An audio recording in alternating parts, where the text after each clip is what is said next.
3,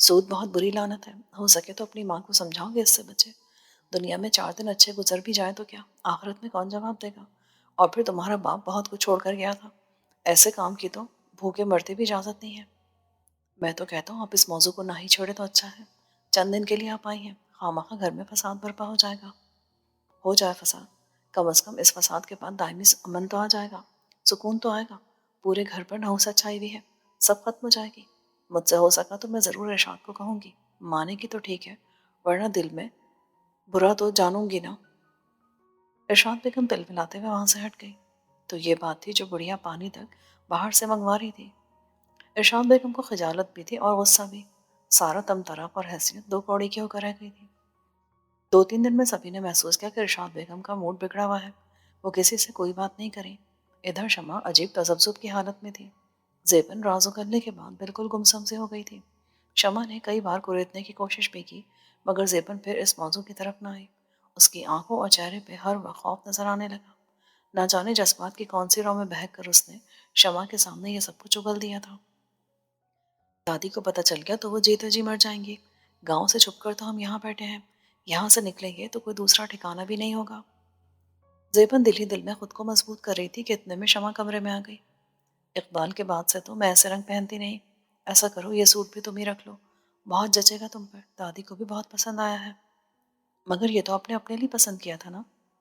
زیبن بے دلی سے سوٹ کی طرف دیکھنے لگی۔ گہرے فیروزی اور آتشی کلر کا سوٹ تھا تو بہت پیارا، مگر زیبن تو خود سادے کپڑے پہنتی تھی، اور یہ عذر بھی اس نے کہہ دیا۔ شمع باجی سوٹ تو بہت اچھا ہے، مگر شادی شدہ عورتوں کے لیے زیادہ مناسب ہے۔ تو تم کون سا شادی شدہ عورتوں سے کم ہو؟ شمع کے طنز پر زیبن کی سٹی گم ہو گئی۔ دادی کمرے میں داخل ہو رہی تھی، انہوں نے شمع کے لفظ سنے تو دہل کر چوکھٹ تھام لی۔ زیبن کا رنگ بالکل زرد پڑ گیا اور ہونٹ سفید۔ وہ شمع کی طرف متلجی نگاہوں سے دیکھنے لگی اور عارضی واہستگی سے کہنے لگی، خدا کے واسطے شمع باجی، اس روز جو کچھ بھی میرے منہ سے نکلا وہ سب کیا؟ شمع نے دلچسپی سے زیبن کی طرف دیکھا۔ زیبن کی آنکھیں بھر آئیں۔ میں آپ کی منت کرتی ہوں، آپ اس بات کا چرچا کسی سے مت کیجیے گا۔ لو، ہم تو تمہاری مدد کا سوچ رہے تھے اور تم ہو کے ہتھیار ڈال رہی ہو۔ اس سارے جملے میں زیبن کا ذہن ہم پر جا کر اٹکا تھا۔ ہم؟ ہاں، میں اور ماما۔ شمع کی بے پرواہی دیتنی تھی، دادی کی آنکھوں کے آگے اندھیرا چھانے لگا۔ کیا؟ زیبن کی ہلکی سی چیخ نکل گئی۔ آپ نے انہیں بھی بتا دیا؟ یہ آپ نے کیا کیا شمع باجی؟ زیبن پھوٹ پھوٹ کر رونے لگی۔ دیکھو، ایسے معاملہ دبانے کے نہیں ہوتے، بہت اچھا کیا تم نے جو مجھے بتا دیا، اس میں تمہارا قصور تھوڑی تھا، یہ تو خوفناک حادثہ تھا جو خدا نخواستہ کسی کے ساتھ بھی ہو سکتا ہے۔ اس طرح اگر جرم کو چھپایا جائے تو مجرموں کو اور شے ملتی ہے اور جرم پھیلتا ہے۔ تم اس واقعے کو منظر عام پر لا کر نہ صرف اپنے لیے انصاف لے سکتی ہو بلکہ اپنی جیسی بہت سی لڑکیوں کی عزت کی حفاظت بھی کر سکتی ہو۔ نہیں شمع باجی، نہیں، مجھ سے سب کچھ نہیں ہوگا، میں کسی کو کچھ بتانا نہیں چاہتی۔ تم تو خواہ ڈری ہو زیبن، کوئی تمہیں کچھ نہیں کہے گا۔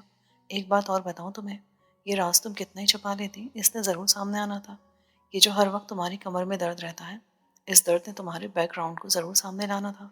تمہیں اپنا علاج کرانا چاہیے۔ میں نے اپنی لیڈی ڈاکٹر کو تمہاری ساری ہسٹری بتائی ہے، اس کا خیال ہے تمہارا آپریشن دوبارہ ہوگا، اگر نہیں ہوا تو تم مہلک بیماری میں مبتلا ہو جاؤ گی۔ اب بتاؤ، ایسے میں تمہارا راز دفن رہ سکتا تھا؟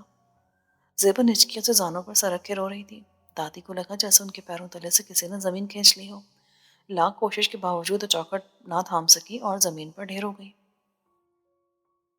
بس کرو زیبن، اب اور کتنا روگی؟ جو اللہ کو منظور ہوتا ہے وہی ہوتا ہے، اس میں اللہ کی رضا تھی اور اللہ کی رضا میں راضی ہونا ہی انسان کی خوبی ہے۔ دادی کا انتقال ہوئے 20 دن ہو گئے ہیں اور 20 دن سے تمہاری آنکھ سے آنسو نہیں سوکھے۔ دادی عمر بھر کے لیے چھوڑ کر چلی گئی ہیں، ان کی جدائی تو ساری عمر سہنی ہے اور ساری عمر ہی رونا آئے گا۔ آخر کو انہوں نے تمہیں ماں باپ دونوں کا پیار دیا تھا، تم بھلا انہیں کہاں بھول سکتی ہو؟ مگر اب خود کو سنبھالو، مرنے والے کے ساتھ مرا نہیں جاتا، انہیں اب ثواب کی ضرورت ہے، یہ آنسو انہیں تکلیف پہنچائیں گے۔ زندگی کو ہنسی خوشی گزارو، میں ہوں نا تمہاری ماں، بہت بڑی ذمہ داری سونپ کر گئی ہیں تمہاری اماں جی مجھے۔ یہ کہہ کر ارشاد بیگم نے زیبن کو سینے سے لگا لیا۔ زیبن بلک بلک کر رو پڑی۔ ارشاد بیگم دلاسا دینے لگی، کوئی ضرورت نہیں تجھے فکر کرنے کی، یہ گھر تمہارا ہی ہے، جس طرح میری باقی بیٹیاں ہیں، آج سے تم بھی میرے لیے اسی طرح ہو۔ آنسوؤں کا سیلاب تھا جو تھمنے کا نام ہی نہیں لے رہا تھا، یہاں تک کہ رو رو کر بے حال زیبن صدمے سے بے ہوش ہو گئی۔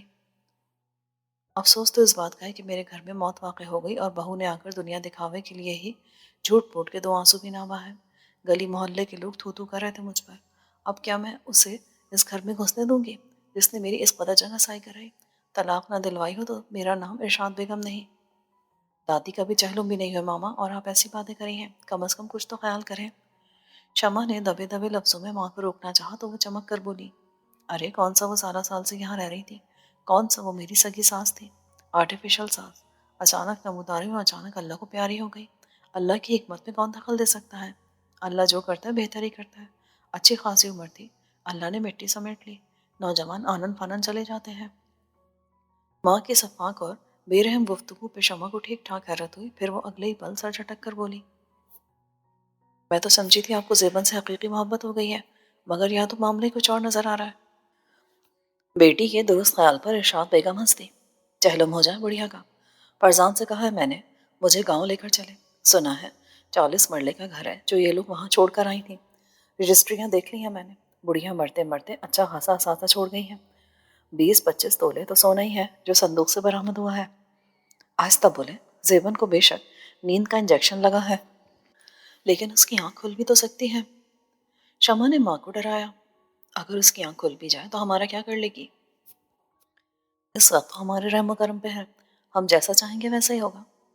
کچھ ویسا نہیں ہوگا، ظہور یکدم بیچ میں آ کر بولا۔ اس کے ساتھ فرزان بھی تھا۔ شمع اور ارشاد بیگم ہکا بکا رہ گئی۔ جو کچھ بھی دادی چھوڑ کر گئی ہے سب کچھ زیبن کا ہے۔ دادی کی خواہش تھی کہ زیبن کی شادی ہو جائے اور ہم ضرور دادی کی خواہش کو پورا کریں گے۔ آئے ہائے، دیکھو تو ذرا، زمین سے نکلا نہیں اور بڑا آیا سرپنچ بن کے۔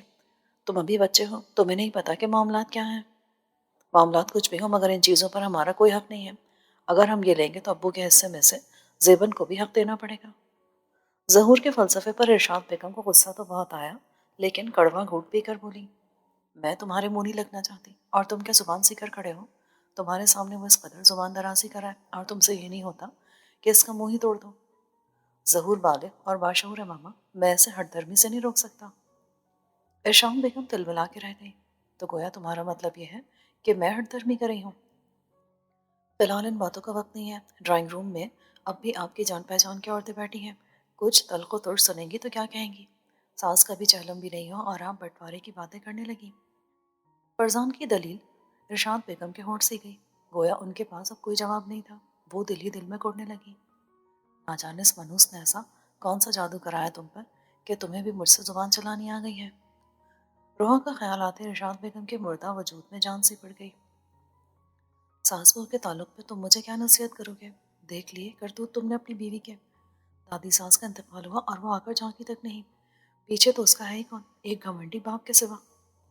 آپ یہ بتائیں ہم میں سے کسی نے اسے اطلاع دی تھی؟ فرزان نے بڑے سنبھل کر پوچھا۔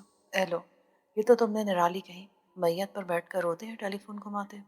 اسی شہر میں مر گڑ رہی تھی، وہ مہینہ ہونے کو آیا ہے، کیا اسے اطلاع نہیں ملی ہوگی؟ میں نہیں جانتا اس بات کو۔ فرزان یکدم اکھڑ سا گیا۔ ارشاد بیگم چونک گئی۔ بہرحال میں اتنا جانتا ہوں کہ وہ لوگ اس شہر میں نہیں ہے۔ اماد الدین کو ہارٹ اٹیک ہوا ہے، بائی پاس کے لیے روحا انہیں لنڈن لے کر گئی ہے۔ سمدھے کی بیماری کا سن کر ارشاد بیگم کے کلیجے میں ٹھنڈ سی پڑ گئی۔ اللہ کی لاٹھی بے آواز ہے، جو کسی کو ستاتا ہے اسی کے آگے آتا ہے۔ وہ زیر لب بڑبڑائی، پھر بیٹے سے مخاطب ہو کر بولی، اس کا مطلب ہے وہ تم سے رابطے میں تھی، تم نے تو ضرور اطلاع دی ہوگی اسے، پھر کیا اس نے مجھے تعزیت کا فون؟ ارشاد بیگم نے جرم مسلط کرنے کی ایک اور شک نکالی، میں نے کل فون کیا تھا اسے اور یہ اطلاع مجھے کل ہی ملی ہے۔ باپ کی طبیعت سنبھل جائے گی تو وہ 1-2 دن میں فون کر لے گی۔ کون بیٹھا اسے تعزیت وصول کرنے کے چاؤ میں؟ اللہ وہ گھڑی لائے کہ وہ تعزیت قبول کرے۔ بڈھے کے پاس دولت بہت ہے، اپنی عمر بڑھانے کے لیے بائی پاس کرانے گیا ہوگا۔ ہارٹ اٹیک وغیرہ تو بہانے ہوتے ہیں۔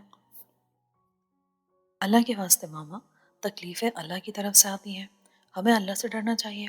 کل کو ہم کسی مصیبت میں مبتلا ہو جائیں تو یہی لوگ ہمارا مذاق اڑا رہے ہوں گے جن پر آج ہم ہنس رہے ہیں، تب ہمیں کیسا لگے گا؟ کبھی سوچا ہے آپ نے؟ وہ نہایت چڑچڑے سے انداز میں بولا تو ارشاد بیگم کو چپ ہونا پڑا، یہ کہہ کر، اللہ نہ کرے ہم پہ برا وقت آئے، ہم نے کسی کا کیا بگاڑا ہے؟ ماں کی بڑبڑاہٹ فرزان نے بخوبی سن لی تھی اور جلد کلس کر وہاں سے پیچھے ہٹ گیا تھا۔ کوئی کسی کا کچھ نہیں بگاڑتا، مگر برے وقت سے پناہ مانگنی چاہیے۔ اور برا وقت تو سر پر کھڑا تھا۔ اس کی راتوں کی نیند اور دن کا چین حرام ہو گیا تھا۔ وہ اپنی سوچوں سے تھک گیا تھا۔ آخر یہ معاملہ ڈسکس کرے تو کس سے؟ بینک نوٹس پر نوٹس بھیج رہا تھا، اور اب جو آخری نوٹس عدالت سے آیا تھا تو اس کے پیروں تلے سے زمین نکل گئی تھی۔ وہ بینک کا 40 لاکھ کا ڈیفالٹر ہو گیا تھا۔ بینک اس کی پراپرٹی پر قبضہ کرنے والا تھا۔ دادی کا 40واں ہونے میں ابھی دن باقی تھے۔ علاقے میں ان کی اچھی خاصی ویلیو اور حیثیت تھی۔ چند دن میں سلیو کو خاک میں مل جانا تھا۔ اگر 40ویں تک بینک نے مہلت نہ دی تو واقعی سب کچھ خاک میں مل جانا تھا۔ اس نے بے چین ہو کر ٹہلتے ہوئے ہتھیلی پر مکہ مارا۔ کیا تھا اگر جھوٹی انا اور ریاکاری کے لیے اتنا بڑا قدم نہ اٹھایا جاتا؟ سمیرہ کی شادی تب بھی ہو جاتی، پر ماما کو کون سمجھاتا؟ آخر کون سا راستہ نکالوں؟ اگر اس پراپرٹی کا نام لیتا ہوں جس کا ماہانہ کرایہ آ رہا ہے تو بینک کا تو قرض اتر جائے گا، لیکن کرایہ بند ہونے کی صورت میں گھر میں فاقے ہونے لگیں گے، اور ماما جو ماہانہ اپنے پیروں کو نیازیں پہنچاتی ہیں اگر وہ بند ہو گئی تو ماما جینا حرام کر دیں گی۔ سوائے اس کے کہ عارضی طور پر ہی صحیح ہم سب کرائے کی کوٹھی میں فی الحال رہائش پذیر ہو جائیں، اور کوئی دوسرا راستہ دکھائی نہیں دیتا۔ اس نے وکیل سے مشورہ کرنے کے بعد بس یہی حل نکالا تھا۔ ماما کی جڑی جمع رقم دے کر عارضی طور پر وہ بینک کو ٹال بھی دیتا تو 3 ماہ کے بعد سود سمیت قسط تیار تھی۔ اب وہ سود بھرنے کی سخت نہیں رکھتا تھا۔ جب سے یہ معاملہ شروع ہوا تھا کاروبار بالکل ٹھپ ہو گیا تھا۔ بقول ماما کہ یہ سب روحا منحوس کی وجہ سے ہو رہا تھا، اس کا پاؤں ہی بھگوان نہیں تھا۔ بھگوانی تو ہر انسان کی قسمت کے ساتھ جڑی ہوتی ہے، صرف ایک روحا کی بدولت سب کی قسمتیں ٹھپ ہو گئی۔ یہ کتنی فضول بات ہے۔ دادی ٹھیک کہتی تھی، اور یہ سچ ہے۔ سود کی لعنت بہت بری ہے۔ اس سے قبل کہ مزید کچھ برباد ہو مجھے یہ فیصلہ کرنا ہی پڑے گا، مگر ماما کو کون سمجھائے گا اور ان سے گھر کون خالی کروائے گا؟ یہاں آنے پر فرزان پھر بال نوچنے لگا۔ اسی اثنا میں موبائل فون بجا۔ نمبر دیکھ کر فرزان کی ساری تھکن، ساری الجھن منٹوں میں غائب ہو گئی۔ اس وقت ثنا ہی وہ واحد ہستی تھی جو اسے ہر قسم کا سکون فراہم کر رہی تھی، ذہنی اور جسمانی سکون۔ ثنا کی قربت میں اسے وقت گزرنے کا احساس ہی نہیں ہوتا تھا۔ ہم سفر روحا تھی، مگر دکھ سکھ کی ساتھی ثنا بن جائے گی یہ اس نے سوچا بھی نہ تھا۔ ثنا کے ساتھ اس کا رشتہ ہی کیا تھا؟ محض دوستی کا، اور یہ دوستی تمام حدود عبور کر چکی تھی۔ حلال و حرام کی تمیز دونوں کے مابین ختم تھی، اور اب یہ رواج عام تھا۔ کوئی کسی کو نہیں ٹوکتا تھا، پھر اسے کون کیا کہتا؟ ایک گناہ سے چھٹکارا پانے کے لیے وہ دوسرے گناہ میں غرق ہو چکا تھا۔ سب کچھ جانتے ہوئے بھی وہ سکون کے لیے ثنا کا ہی در کھٹکھٹا تھا۔ اب بھی اسے ثنا کی قربت کی شدید خواہش ہو رہی تھی۔ بس کال اسکرین پہ براجمان تھی۔ اس نے اپنے ہونٹ اسکرین پہ رکھ دیے اور اس کے پاس جانے کی تیاری کرنے لگا۔ 8,000 لے کر جب وہ گاؤں پہنچا تو بابو کی حالت اتنی خراب تھی کہ انہیں فوری طور پر اسپتال میں داخل کرانا پڑا۔ 2 دن میں ہی 8,000 کا کچھ پتہ نہ چلا۔ تیسرے دن وہ خالی ہاتھ کھڑا تھا۔ کتنا کڑا وقت تھا، چوری کا مال بھی کام نہ آ سکا۔ بابو کی حالت بگڑتی جا رہی تھی۔ ڈاکٹر نے جواب دے دیا تھا کہ فوری طور پر انہیں شہر لے جائیں۔ اب بابو کو مرتا تو نہیں دیکھا جا سکتا تھا، کچھ نہ کچھ تو کرنا ہی تھا۔ بیبے نے اپنے بندے اس کی ہتھیلی پہ رکھ دیے۔ یہ میں نے آسیہ کے لیے بچا رکھے تھے، مگر اس کڑے وقت میں ان سے بڑا آسرا ہوگا۔ مگر بیبے، نا پتر، 2 دن سے میں دیکھ رہی ہوں تو نے پیسہ پانی کی طرح لوٹایا ہے۔ یہ بھی تیرا بڑا احسان ہے۔ آخر تو پڑھ رہا ہے، نوکری تو نہیں کرا۔ ہم تو تیرا احسان نہیں اتار سکتے۔ اس کے وجود پہ منو بوجھ آن گرا، سر جھک گیا۔ لے جا، انہیں بیچ دے۔ آسیہ کی قسمت میں ہوا تو اس کا بیاہ ہو جائے گا، ورنہ اسی آنگن میں بوڑھی ہو جائے گی۔ بیبے کے آنسو اس کے وجود پہ پتھر کی طرح پڑ رہے تھے، اور اس نے بندے جیب میں رکھ لیے۔ سنا ہے یہاں ایک سنار بیاج بھی دیتا ہے، کیوں نہ بیچنے کے بجائے گروی رکھوا دوں؟ نانا پتر، اس سے تو بہتر ہے تیرا بابا یوں ہی ایڑیاں رگڑ رگڑ کر جان دے دے، پر میں اس پہ بیاج کا پیسہ نہیں لگاؤں گی۔ بیبے نے حیرت سے اسے دیکھا اور کہنے لگی، علی زمان پتر، بیاج کے بارے میں تو سب کچھ جانتا ہے، پھر بھی تو نے ایسی بات کی۔ وہ گڑبڑا گیا اور کچھ شکوہ کرنا انداز میں بولا، برے وقت میں اللہ نے بھی حرام کو حلال بتایا ہے، کہ اللہ کو نہیں پتا کہ ہم فاقوں مرے ہیں، کہاں سے کرائیں بابو کا علاج؟ نہ پتر، ابھی ہم پہ ایسا وقت نہیں آیا، اور اگر آ بھی گیا تو ہم موت کو گلے لگا لیں گے، پر ایسا نہیں کریں گے۔ جانے تو کیسی باتیں کرنے لگا ہے، میں نے تو اس سے بھی کڑا وقت دیکھا ہے پر اللہ سے کبھی شکوہ نہیں کیا۔ پھر تجھے کیا ملا بیبے؟ تو پہلے بھی غریب تھی اور آج بھی غریب ہے۔ ہاں، غربت تو میرا مقدر ہے، تو شاید ٹھیک ہی کہہ رہا ہے، مگر پتر ہمارے پاس صرف دنیاوی دولت ہی تو نہیں ہے، ایمان کی دولت تو ہے نا ہمارے پاس. ہم اس اللہ کے بندے ہیں جس نے ہمیں خود اپنے ہاتھوں سے بنایا. اللہ چاہتا تو ہمیں حیوان بھی بنا سکتا تھا، پر اس نے ہمیں انسانی بنایا، پھر مسلمان گھرانے میں پیدا کیا، اور سب سے بڑھ کر اپنے محبوب صلی اللہ علیہ وآلہ وسلم کو امتی بنایا.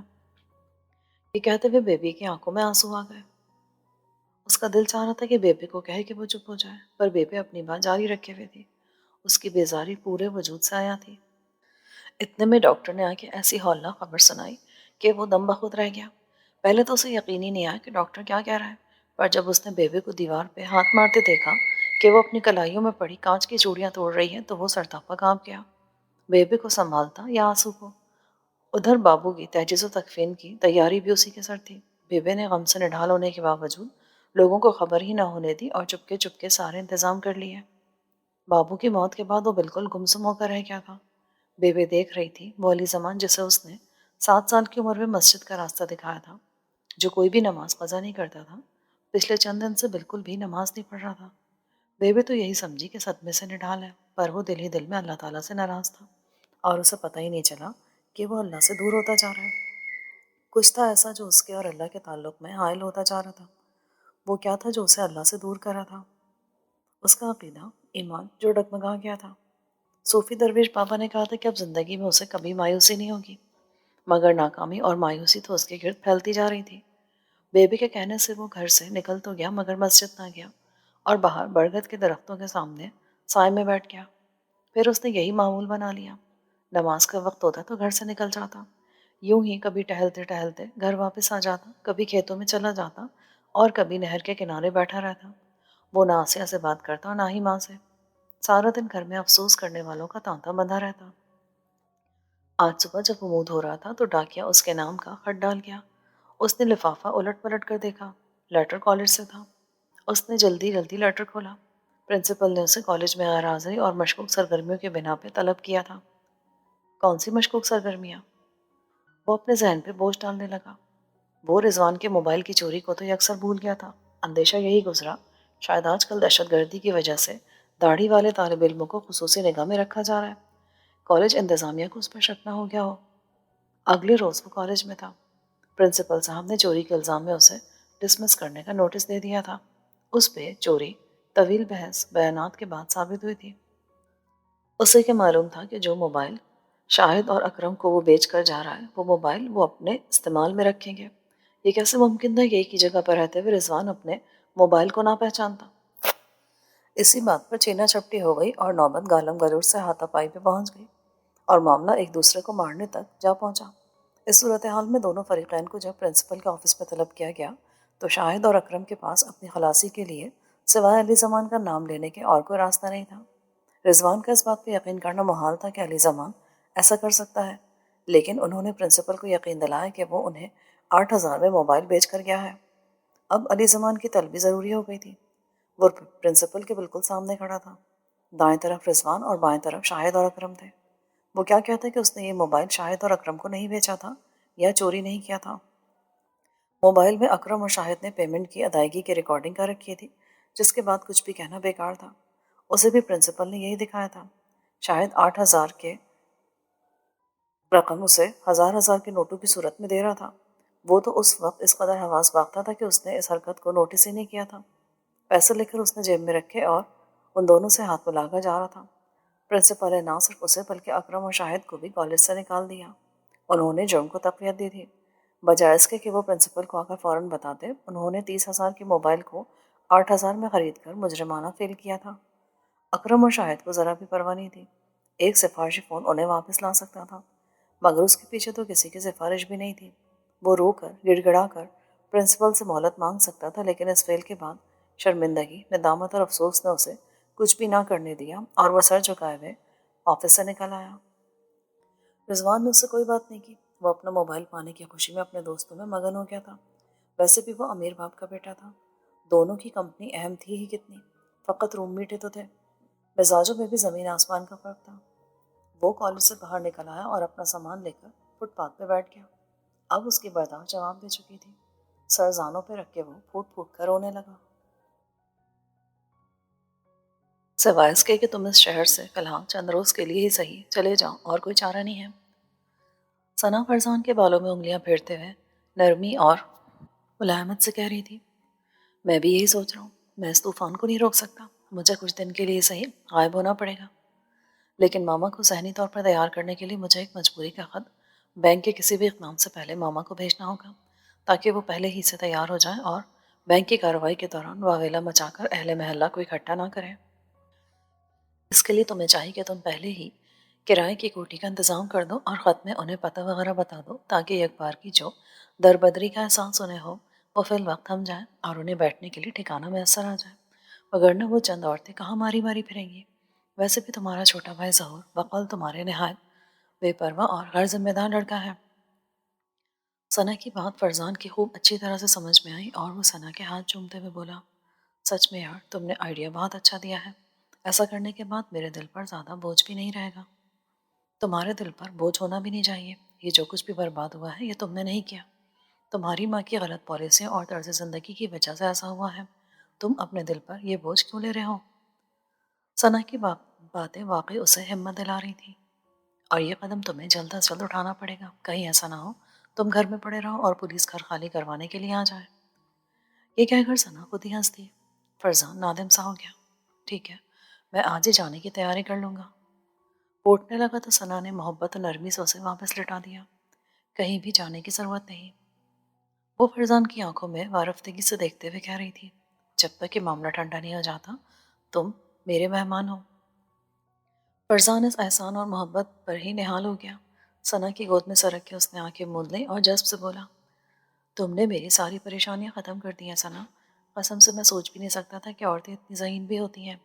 ماما گو کہ بہت ہوشیار ہے لیکن صرف اپنے مفاد کے بارے میں، ورنہ وہ کسی کا بھلا نہیں کر سکتی۔ روحا نہایت بیوقوف اور گھمنڈی عورت تھی جو واش روم میں جانے کا مشورہ بھی اپنے باپ سے لیتی تھی۔ ایسی عورت بھلا میرے دکھ سکھ کی کیا سنتی اور کیا ریلیف دیتی مجھے؟ میری ٹینشن ہوتی ہے ایسی عورتیں۔ بہت اچھا ہوا کہ وہ مجھ سے بہت دور چلی گئی، تو مجھے اس کا خیال تک نہیں آتا، اور ماما جو ہر وقت محاذ کھولے رہتی تھی اب میری بڑی بڑی غلطیوں کو بھی نظر انداز کر دیتی ہے۔ اکثر جب میں صبح گھر جاتا ہوں تو ماما مجھ سے یہ تک نہیں پوچھتی کہ میں ساری رات کہاں رہا، جبکہ شادی کے بعد جب میں کمرے میں جاتا تھا تو ماما کو دورے پڑنے لگتے تھے۔ کوئی ایک رات بھی انہوں نے مجھے روحا کے ساتھ ڈھنگ سے گزارنے نہیں دی۔ صبح دن نکلتا تو یہی کہتی نظر آتی، زن مرید کمرے میں پڑا رہتا ہے، گھر کا ماحول خراب کر رکھا ہے۔ چلو اب کم از کم تمہارے باہر رہنے سے گھر کا ماحول تو ٹھیک ہوا۔ ثنا نے ہلکا سا قہقہہ لگایا، اور اب مکمل گھر سے غائب ہو جاؤ گے تو ماحول بالکل فریش ہو جائے گا۔ نہ جانے وہ کیا کہہ رہی تھی، فرزان کا ذہن روحا کی طرف چلا گیا۔ گھمنڈی عورت، اس نے مجھے سمجھنے کی کوشش ہی نہیں کی۔ اصل میں ساری خرابی کی وجہ صرف ماما ہی نہیں روحا بھی ہے۔ میں ان مسائل سے جان چھڑوا لوں پھر میں روحا سے بھی مستقل پیچھا چھڑوا لوں گا۔ فرزان نے یہ الفاظ نہایت غصے اور سختی میں کہے تھے۔ ثنا کے دل کو کچھ ہوا اور وہ فرزان کا دل اپنی چکنی چپڑی باتوں سے بہلانے لگی، پر اس کا دل خود الجھ رہا تھا۔ تم کیا سمجھتے ہو میں تم جیسے کنگال کو اپنے گلے کا ہار بناؤں گی؟ یہ تمہاری بھول ہے مسٹر فرزان، میں خوب جانتی ہوں کہ تم اپنے کروڑ پتی سسر کے اکلوتے داماد ہو، آج نہیں تو کل تمہیں اس ساری دولت کا مالک بننا ہے۔ میں ہرگز بھی تمہیں روحا سے پیچھا چھڑانے کا مشورہ نہیں دوں گی۔ مجھے روحا سے دلچسپی نہیں، اس کے باپ کی دولت سے دلچسپی ہے۔ وہ باپ بیٹی پاکستان آ جائے تو میں تمہیں سیٹھ عماد الدین کے گھر بھیجوں گی، تم سیٹھ صاحب سے اپنے کیے کی معافی مانگو گے، ان کے دل جوئی کرو گے، ان کے دل میں پھر ان کے گھر میں اور پھر ان کے کاروبار میں اپنی جگہ بناؤ گے، تبھی تو ثنا تمہارے ساتھ عیش کی زندگی گزار سکے گی۔ اور روحا کو ایسا ہی رہنا چاہیے، گھمنڈی اور بد اخلاق، تاکہ وہ کبھی تمہاری توجہ کا مرکز نہ بن سکے۔ جو کچھ تمہیں ثنا نے دیا ہے وہ روحا تمہیں کبھی نہیں دے سکے گی۔ یہ کہاں کھوئی ہوئی ہو؟ ثنا کی طویل خاموشی سے گھبرا کر فرزان نے آنکھیں کھولی اور اس کے گال کو چھوا تو وہ یکدم چونک گئی اور مسکرا کر بولی، ہے نہیں، بس تمہاری باتیں اتنی الجھا دینے والی ہوتی ہے کہ میں الجھتی ہی چلی جاتی ہوں۔ یہ کہہ کر وہ ہنس دی، اس کی ہنسی میں فرزان کی ہنسی بھی شامل تھی۔ فیقے کو ملکو نے شہر بھجوا دیا تھا اور اسے مکمل اپنی حراست میں لے رکھا تھا۔ ملکو فیقے پر مختلف قسم کے تشدد کر کے یہ اگلوانے میں ابھی تک ناکام تھا کہ اس نے زیبن اور اس کی دادی کو کہاں چھپا رکھا ہے۔ خود فیقہ بھی نہیں جانتا تھا، اس لیے ملکو کے آدمیوں کے ظلم و ستم کا نشانہ بنا ہوا تھا۔ ادھر افروز اور پیر علی نے فیقے کی گمشدگی پہ کوہرام مچا رکھا تھا۔ سارے گاؤں کو یہی حیرت تھی کہ اچانک سیدھا سادہ سا فیقہ کہاں غائب ہو گیا۔ آج سے پہلے تو گاؤں سے کبھی کوئی اس طرح غائب نہیں ہوا. ضرور زیبن کے آصف نے فیقے کو غائب کر دیا ہوگا. افروز کی ایک ہی منطق تھی. پیر علی بیوی کی منطق پہ زچ ہو گیا تھا. بھلے لوگ کے زیبن کے جن نے کیا دادی اور زیبن کو بھی غائب کرا دیا ہے؟ وہ چھٹ کر کہتا تو افروز سمجھانے کی کوشش کرنے لگتی. وہ دادی پوتی بہت ہوشیار تھی، بھاگ گئی ہے یہاں سے. مجھے لگتا ہے کسی دوسرے پنڈ میں چلی گئی ہیں. آس پاس کے سارے پنڈ کھنگال ڈالے، کہیں ادا پتہ نہیں ملا ان کا. آسمان نے اٹھا لیا یا زمین نگل گئی، سمجھ میں نہیں آتا. بسا بسایا گھر یوں بے فکر سے چھوڑ کر دادی پوتی کہاں چلی گئی؟ پیر علی اپنی الجھن میں گرفتار تھا. ٹھیک ہے، ایک نہ ایک دن تمہیں بھی یقین آ جائے گا کہ میں جو کہتی ہوں سچ ہے کہ نہیں. بیچارہ بھولا بھالا سبھی کا نہ جانے کہاں اور کس حال میں ہوگا. افروز محبت جتانے لگی تو پیر علی نے جل کر بیوی کی طرف دیکھا. یہ دعا کر کہ وہ زندہ ہو. یوں اس طرح جوان بندے کا غائب ہو جانا ٹھیک نہیں ہوتا. پیر علی، پیر علی، ملکو تجھ سے ملنے آیا ہے. سارا دن گاؤں کے مرد اور عورتیں ان سے ملنے آتی رہتی تھی. فیقے کے غائب ہو جانے کا سبھی کو افسوس تھا، لیکن ملکو جیسے انسان کو بھی فیقے جیسے کیڑے مکوڑے کی پرواہ ہوگی، پیر علی نے سوچا ہی نہ تھا. وہ تیبند سنبھالتا ہوا بنا جوتوں کے ہی دروازے کی طرف لپکا. ملکو گھر میں داخل ہو رہا تھا. سلام دعا کے بعد ملکو نے پیر علی سے فیقے کی بابت پوچھا تو غم و بے بسی سے پیر علی کا سر جھک گیا. ملکو کو اس کے غم اور صدمے سے کوئی دلچسپی نہیں تھی. وہ تو زیبن کی خیر خبر لینے آیا تھا. ادھر ادھر نگاہ ڈال کر ملکو بولا، سنا ہے تو نے اس کا بیاہ بھی کر دیا تھا. اس کی زنانی کیا تیرے گھر میں رہ رہی ہے؟ پیر علی کو زیبن کے ذکر پر غصہ آ گیا. بھاڑ میں گیا بیاہ اور زنانی، ہم تو اس کا بیاہ کر کے ہی پچھتا ہے. جس دن سے اس کا بیاہ کیا تھا مصیبتوں نے ہمارا گھر دیکھ لیا تھا. یہ کہہ کر پیر علی رونے لگا. اور پھر اچانک ایسی مصیبت آئی کہ وہ گھر سے غائب ہو گیا. ہم تو یہ سمجھے کہ زیبن کے گھر چلا گیا ہوگا، لیکن نہ جانے وہ کہاں گیا، کچھ پتہ نہیں چلا. اور اس کی زنانی؟ ملکو نے کھوجنے والی نگاہیں پیر علی کے چہرے پہ جما دی. پتہ نہیں کہاں چلی گئی. ان دونوں دادی پوتی کو بھی بہت ڈھونڈا مگر کچھ پتہ نہ چلا. ان کے رشتہ داروں میں پوچھا ہوتا، آس پاس کے پنڈ میں یا کوئی شہر میں رہتا ہو جس کے پاس وہ چلی گئی ہو. ملکو مکمل تحقیق کر رہا تھا. ہم نے تو کبھی کسی کو شہر سے ان کے گھر آتے جاتے نہیں دیکھا. بچپن سے جوان ہو گئے ہم نے کبھی زیبن کی دادی کو ایک رات بھی پنڈ سے باہر گزارتے دیکھا ہو؟ کوئی نہیں تھا اس کا، یہیں پڑی رہتی تھی. نہ جانے اب کہاں دفن ہو گئی. پیر علی کی بے چینی اور بے بسی پہ ملکو کو پورا یقین ہو گیا کہ وہ زیبن کے بارے میں کچھ نہیں جانتا. فقیر علی کی تھانے میں رپورٹ لکھوا رکھی ہے میں نے، پولیس ڈھونڈ رہی ہے اسے.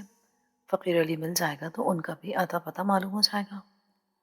تھانے کی رپورٹ پہ ملکو ذرا سا چونکا، پھر قہقہ لگا کر ہنسنے لگا. او جھلیا، آج تک ان پولیس والوں نے کبھی گاؤں والوں کا بھلا کیا ہے جو اب تیرے کام آئیں گے؟ وہ خود کو مطمئن کر رہا تھا یا پیر علی کا مذاق اڑا رہا تھا؟ یکدم پیر علی کہنے لگا، اب وہ والی بات نہیں رہی ہے. ایس ایچ او اور انسپکٹر بڑی دلچسپی لے رہے ہیں اس کیس میں. انسپکٹر کہہ رہا تھا اگر بندہ بازیاب نہ ہوا تو ڈی آئی جی نے پورے عملے کو معطل کر دینا ہے. یہ تو ان کی وردی کا سوال ہے. ملکوں کے چہرے کا رنگ متغیر سا ہوا اور وہ باوجلت گھر سے نکل گیا. اللہ کرے تیرا بھائی مل جائے. نہ جانے کس دل سے ملکو نے یہ بات کہی تھی، پر اس سے وہاں ٹکان آ گیا اور وہ تیز تیز قدم اٹھاتا اپنے گھر کی طرف چل دیا. تیرا تو دماغ خراب ہو گیا پیر علی. تو نے ملکو کو یہ کیوں نہ بتایا کہ پہلے زیبن اور اس کی دادی غائب ہوئی؟ گاؤں والوں نے ان کے جانوروں کو زنجیروں سمیت پھرتے دیکھا تھا. جب فیقے کو پتہ چلا تو وہ خود ان جانوروں کو گھر واپس باندھنے گیا تھا. اس کے بعد فیقہ واپس نہیں آیا، اور یہی بیان تو نے انسپکٹر کو بھی لکھوا رکھا ہے. ملکو کو سیدھی بات بتانے میں تجھے کیا فائدہ تھا؟ پیر علی افروز سے چڑھ گیا. اس کا نام ملکو ہے، ملکو.